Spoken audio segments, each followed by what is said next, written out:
सीताराम सीताराम सीताराम सीताराम, राधे श्याम राधे श्याम राधे श्याम राधे श्याम। बोलिए राधा रानी सरकार की, गौरी गोपाल भगवान की जय। आप सब भक्तन की। प्रश्नोत्तरी में जिनको प्रश्न करना है उनको हाथ उठा लेना चाहिए। बस खड़े हो जाओ, छोड़िए। थोड़ी थोड़ी बात करना ताकि सबको मौका मिले, इतनी सारी एक झन्ना बात कर लेना जी। गुरुजी राधे राधे। हाँ गुरुजी मेरा बस 2 ही सवाल हैं आपसे, बहुत आस लेके आई हूँ आपसे। सवाल पे आओ। ठीक है आचार्य, मैं बोल रही थी कि आप शादी करना क्या जरूरी होता है क्या? किसकी करना है? अपनी खुद की। तो कर लो ना। नहीं सर, मतलब नहीं आचार्य, मेरे को करनी नहीं है शादी। मतलब कितने साल की हो? मैं 22 साल की हूँ। 22 साल की। हाँ तो शादी क्यों नहीं करनी? आचार्य जी, मैं ठाकुर जी में लीन रहती हूँ। मेरा मन केवल भगवान में लीन रहना रहता है और उनकी सेवा करना चाहती हूँ। और आप ये बता दीजिए, क्या गृहस्थ जीवन इतना ज़रूरी होता है क्या? वैसे ही आजकल लड़कियां कम हैं, लड़के बेचारे उनका ब्याह हो ही नहीं रहा है। एक का और हक मार के तुम और बैठना चाहती हो, बड़ा पाप लगेगा तुम्हें ऐसे में। नहीं आचार्य जी। इसलिए शादी करो और जिससे ब्याह हो उसी को परमेश्वर मानो, वही तो है। सीता मैया से बड़ी साधक हो क्या आप? नहीं आचार्य। सीता मैया ने भी विवाह करके गृहस्थी बसाई कि नहीं? माता अनुसुईया तो इतनी पावर रखती थी कि ब्रह्मा विष्णु महेश को बुला लेती थी। इतनी बड़ी तपस्वी महिला थी, पर उन्होंने भी विवाह किया। माता अरुंधति ने वशिष्ठ जी से विवाह किया। हमारे यहाँ कौन महिलाएं ऐसी रही हैं जो बिना विवाह के रह गई हों? गृहस्थ धर्म बताओ, कोई साधु कोई संत क्या गृहस्थ से बड़ा है? नहीं। यदि गृहस्थ सदाचार का पालन करे, सदाचार का पालन करे, तो बड़े बड़े साधु संत भी उन गृहस्थों को प्रणाम करते हैं जो गृहस्थ धर्म से नियम से अपना जीवन गुजारते हैं। हमारे गुरुजी गृहस्थ हैं, थे, अब तो भगवत धाम चले गए। हमारे गुरुजी की पत्नी हैं, हमारी गुरु माता आज भी हैं। अभी हमारे गुरुजी पिछले वर्ष होली में भगवान के घर चले गए। वो गृहस्थ थे, लेकिन देखो हमारे पूज्य राजेंद्र दास जी है ना, इतने बड़े संत हैं, वो विरक्त संत हैं। लेकिन वो विरक्त संत हो करके हमारे गुरुजी जो गृहस्थ थे उनके पांव धो करके, पूज्य श्री मलुक पीठ वाले महाराज जी हमारे गुरुजी के पांव धो के पीते थे। जबकि मलुक पीठ वाले महाराज जी विरक्त संत हैं, वो साधु हैं, पर वो साधु एक गृहस्थ आचार्य के चरण धो के पी रहे हैं। हमारे गुरुजी कौन है? हमारे गुरुजी ने भी उनको पढ़ाया है, तो वो भी अपना गुरु मानते हैं इनको।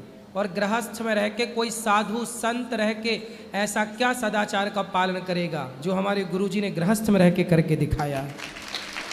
गृहस्थ में रह के जो आप कर सकती हो ना बेटा, वो साधु बन के कर सकता है कोई? गृहस्थ बेटा, साधु पैदा कहाँ होता है? गृहस्थ के घर में। भगवान अवतार कहाँ लेते हैं? गृहस्थ के घर में। दशरथ कौशल्या कौन थे? विरक्त थे कि गृहस्थ थे? देवकी वसुदेव विरक्त थे कि गृहस्थ थे? फिर गुरुजी मेरा मन केवल भगवान में ही रहता है, ऐसा नहीं है कि मैंने कब कहा कि अपना मन भगवान से हटाओ? नहीं, भगवान में तो गृहस्थ के बाद भी लग सकता है ना। आपकी बात सही है, पर लेकिन जो सेवा होती है वो कैसे होगी फिर? अभी क्या सेवा करती हो? मैं बहुत बड़ा भक्त हो, फिर वो राष्ट्र की सेवा करे, ऐसे ना होता। सारे आप जैसे अच्छे लोग शादी ना करोगे तो क्या होगा फिर? बताओ। अब क्या विचार है आपका? सोचती हूँ आचार्य जी। सोच के बताना। आचार्य जी दूसरा सवाल और है मेरा कि बताओ। गुरु बनाना क्या ज़रूरी होता है क्या? मतलब भगवान में ऐसे लीन मतलब मैं ये कहना चाहती हूँ कि गुरु के बिना भगवान नहीं मिल सकते। स्कूल जाने की क्या ज़रूरत है, फिर घर बैठे ही बच्चे पढ़ लें। वो बात आपकी सही है, पर लेकिन मैं कहने का मतलब मैं भी ये जानती हूँ कि राम जी ने भी गुरु बनाए थे, ठाकुर जी ने भी गुरु बनाए थे, सब गुरु बनाते, गुरु के बिना भगवान नहीं मिलती, ये सब बोलते हैं। और मैं लेकिन मैं ये बोलना चाहती हूँ कि अब गुरु के बिना हो नहीं सकता क्या कुछ भी? गुरु अभी आपका गुरूर मिटा नहीं है। गुरूर मतलब घमंड। जब तक व्यक्ति का गुरूर होता है तब तक उसे गुरु नहीं मिलते। जब गुरूर टूटता है तब कोई गुरु का साक्षात्कार होता है। तो अभी आपका गुरूर तो इस बात का है ना कि मुझे तो गुरु की ज़रूरत ही नहीं है, मैं तो डायरेक्ट भगवान को पा सकती हूँ। नामदेव जी ने भी ऐसे ही सोचा कि मैं तो डायरेक्ट भगवान से मिल चुका हूँ, मुझे गुरु की ज़रूरत नहीं। फिर भरी सभा में नामदेव जी को कच्चा साबित कर दिया कि ये भगत कच्चा है। नामदेव जी रो पड़े, बोले मैंने 27 बार विट्ठलनाथ जी का साक्षात दर्शन किया, मैं कच्चा कैसे हो सकता हूँ। कहा क्या भाव रखा जाए? तो आपके पिता ने बाजार लगा रखी है। जय गुरु जी। वाह, काहे 5 ब्याह कर रखे हैं? नहीं पता गुरु जी, हमसे भी बड़ा बड़ा उन और सब जो उनके हैं, जो हमसे भी बड़ा बड़ा बेटे हैं उनके। तो मतलब आपकी 5 माता हैं?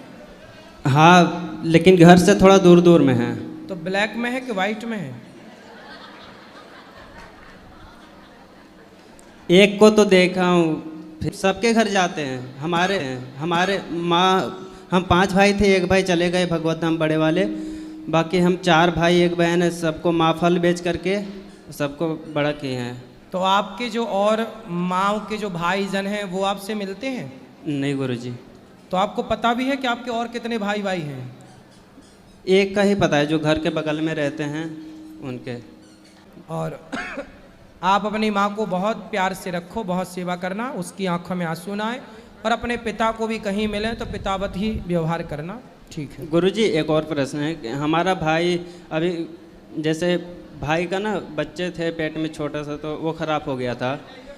तो फिर वो पता ना, हम मना किए उसे कि ये भगत वगत जो होता है ना गांव में, तो उनके चक्कर में मना किए कि मत पड़ो इनके चक्कर में, ये तो ऐसे फालतू बोलते रहते कुछ भी, बकरे वकरे चढ़ाने के लिए, तो ये सब के चक्कर में मत पड़ो, भगवान का नाम जप करो ना, वही सब पूर्ण कर देंगे, उनसे मांगो, क्यों इन लोगों के पास जाते हो।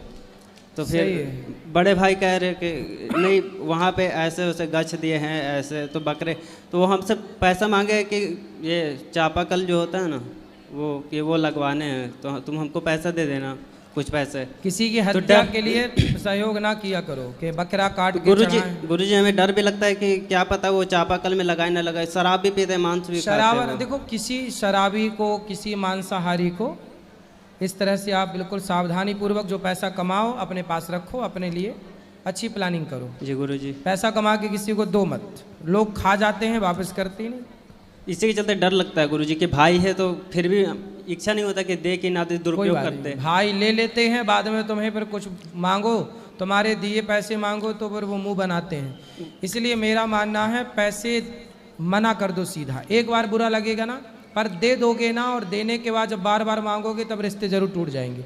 एक बार में मना कर दो, भाई हमें नहीं देना है, हमें देने पे पैसे का कोई संबंध ही नहीं। गुरुजी, जैसे हम महाकुंभ में नहाते हैं माघ के महीने में, तो क्या ऐसे जैसे माघ खत्म हो गया अब चैत है, तो क्या इसमें भी नहाने का जो माघ का पुण्य मिलता है यही? सब दिन नहाओ, पर विशेष महीनों में विशेष महत्व तो है ही। नहाओ सब जगह, ठीक है। गुरुजी, शिखा रखने का क्या महत्व है? शिखा रखना चाहिए क्योंकि हमारे मस्तिष्क को ऊर्जा मिलती है शिखा से। शिखा जब बांधते समय खींचते हैं तो यहाँ एक्यूप्रेशर जो होता है, इससे हमारी बुद्धि का विकास होता है, और शिखा हमारी परंपरा है।